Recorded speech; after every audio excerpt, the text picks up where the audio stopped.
আসসালামু আলাইকুম। আপনারা শুনছেন মুক্ত আলাপ, যেখানে আমরা কথা বলি আমাদের সময়ের সবচেয়ে গুরুত্বপূর্ণ বিষয়গুলো নিয়ে। আজ আমরা আলোচনা করব এমন এক প্রশ্ন নিয়ে যা আমাদের জাতির ভবিষ্যৎ নির্ধারণ করে। আমরা কেমন নেতা চাই? নেতা শুধু একজন ব্যক্তি নন, বরং তিনি একটি জাতির স্বপ্ন, আশা আর আস্থার প্রতীক। তাই আসুন আমরা একসাথে খুঁজে বের করি আদর্শ নেতার গুণাবলী, যিনি সত্যিকার অর্থে জনগণের নেতা হবেন। সততা হলো নেতৃত্বের মূল ভিত্তি। আমরা এমন একজন নেতা চাই যিনি দুর্নীতি এবং লোভ থেকে সম্পূর্ণ মুক্ত, যিনি জনগণের প্রতিটি টাকা এবং দেশের সম্পদকে নিজের ব্যক্তিগত সম্পত্তি মনে না করে বরং পবিত্র আমানত হিসেবে দেখবেন। যখন একজন নেতা সৎ থাকেন, তখন সেই সততার আলো রাষ্ট্রের প্রতিটি স্তরে ছড়িয়ে পড়ে।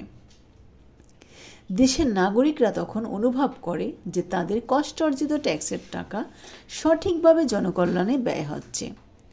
একটি সৎ নেতৃত্বই পারে একটি দুর্নীতিমুক্ত এবং সমৃদ্ধ জাতি গঠন করতে। অনেক নেতা মনে করেন ক্ষমতা তাদের জন্মগত অধিকার, কিন্তু আমরা এমন একজন নেতা চাই যিনি নিজেকে ক্ষমতার মালিক নন, বরং জনগণের সেবক মনে করবেন। যিনি ক্ষমতার চেয়ারে বসে মানুষের থেকে বিচ্ছিন্ন হয়ে যাবেন না, বরং তাদের পাশে থাকবেন। যিনি মানুষের দৈনন্দিন সমস্যাগুলো, যেমন বিশুদ্ধ খাবার পানির অভাব, ভালো রাস্তার দুরবস্থা কিংবা একটি চাকরির জন্য হাজার মানুষের কষ্ট, এগুলোকে নিজের সমস্যা মনে করবেন। যিনি জনগণের কাছে সরাসরি গিয়ে তাদের কথা শুনবেন এবং তাদের সমস্যা সমাধানে নিজেকে নিবেদন করবেন। একজন নেতার দৃষ্টি কেবল বর্তমানের দিকে সীমাবদ্ধ থাকলে চলে না। আমরা এমন একজন নেতা চাই যিনি ভবিষ্যতের জন্য দীর্ঘমেয়াদী পরিকল্পনা করবেন, যিনি শুধু তাৎক্ষণিক বাহবা পাওয়ার জন্য চটকদার প্রকল্প হাতে নেবেন না, বরং এমন একটি মজবুত ভিত্তি তৈরি করবেন যার উপর দাঁড়িয়ে আগামী প্রজন্ম একটি উন্নত জীবন পাবে। আর দূরদর্শিতা আমাদের শিক্ষা, স্বাস্থ্য, অর্থনীতি এবং প্রযুক্তির উন্নয়নের নতুন দিগন্ত উন্মোচন করবে। ন্যায়পরায়ণতা একজন নেতার চরিত্রের অন্যতম প্রধান স্তম্ভ। আমরা এমন একজন নেতা চাই যিনি ধর্ম, বর্ণ, লিঙ্গ বা রাজনৈতিক পরিচয় নির্বিশেষে সবার অধিকার সমানভাবে রক্ষা করবেন। যার কাছে গরিব, ধনী, শিক্ষিত, অশিক্ষিত, প্রভাবশালী, প্রান্তিক সবার জন্য আইনের শাসন একই রকম থাকবে। যিনি ক্ষমতার জোরে কোনো অন্যায়কে প্রশ্রয় দেবেন না, বরং সবার জন্য সুবিচার নিশ্চিত করবেন। দেশ পরিচালনা করা কোনো সহজ কাজ নয়। এর জন্য প্রয়োজন গভীর জ্ঞান, সুদূর প্রসারী দক্ষতা এবং প্রশাসনিক সক্ষমতা। আমরা এমন একজন নেতা চাই যিনি শুধু মুখে মিষ্টি কথা বলবেন না, বরং দেশ চালানোর জন্য প্রয়োজনীয় শিক্ষা, অভিজ্ঞতা ও প্রজ্ঞা দিয়ে নিজেকে যোগ্য প্রমাণ করবেন। যার সিদ্ধান্তগুলো আবেগপ্রসূত হবে না, বরং জ্ঞান ও যুক্তির ওপর ভিত্তি করে নেওয়া হবে।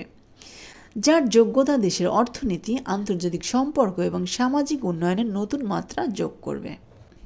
একজন নেতার হৃদয়ে যদি মানুষের প্রতি ভালোবাসা না থাকে, তাহলে সব গুণই বৃথা। আমরা এমন একজন নেতা চাই যিনি শুধু দেশের অবকাঠামোর উন্নয়ন নিয়ে ভাববেন না, বরং মানুষের কষ্ট বোঝেন, যিনি গরিব, অসহায় এবং প্রান্তিক মানুষের পাশে গিয়ে দাঁড়াবেন। যার মানবিক স্পর্শে সমাজের সবচেয়ে দুর্বল মানুষগুলো ভরসা খুঁজে পাবে। নেতৃত্বের সবচেয়ে বড় অনুপ্রেরণা হলো দেশপ্রেম। আমরা এমন একজন নেতা চাই যিনি ব্যক্তিগত বা দলীয় স্বার্থের ঊর্ধ্বে দেশের স্বার্থকে রাখবেন, যিনি নিজের পকেট ভরার কথা ভাববেন না, বরং দেশের সম্মান এবং অগ্রগতির জন্য নিজের জীবন উৎসর্গ করবেন। যার প্রতিটি পদক্ষেপ দেশের গৌরব বৃদ্ধি করবে।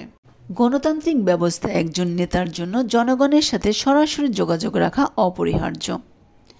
আমরা এমন একজন নেতা চাই যিনি কেবল ভাষণ দিয়ে দায় সারবেন না, বরং নিয়মিত জনগণের সাথে কথা বলবেন, যিনি তাদের সুখ দুঃখের অংশীদার হবেন, তাদের মতামতকে গুরুত্ব দেবেন এবং তাদের দেওয়া ফিডব্যাক থেকে শিখবেন। একটি স্বচ্ছ ও কার্যকর সরকারের জন্য জবাবদিহিতা অপরিহার্য। আমরা এমন একজন নেতা চাই যিনি নিজের কাজের জন্য জনগণের কাছে দায়বদ্ধ থাকবেন, যার সব কাজ হবে স্বচ্ছ এবং প্রকাশ্য, যিনি জনগণের সামনে কোনো কিছু লুকোচুরি করবেন না এবং প্রয়োজন হলে নিজের ভুলের দায় স্বীকার করতেও পিছপা হবেন না।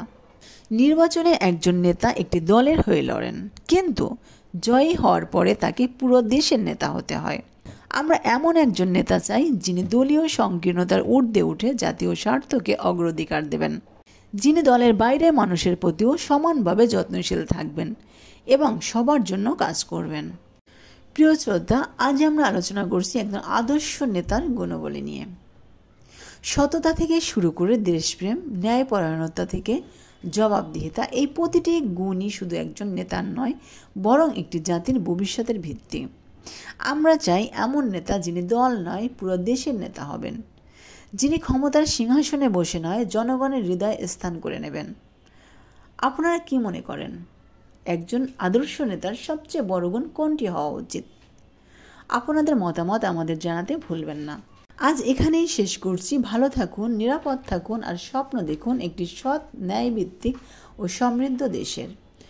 পরবর্তী পর্বে আবার দেখা হবে ইনশাআল্লাহ। আসসালামু আলাইকুম।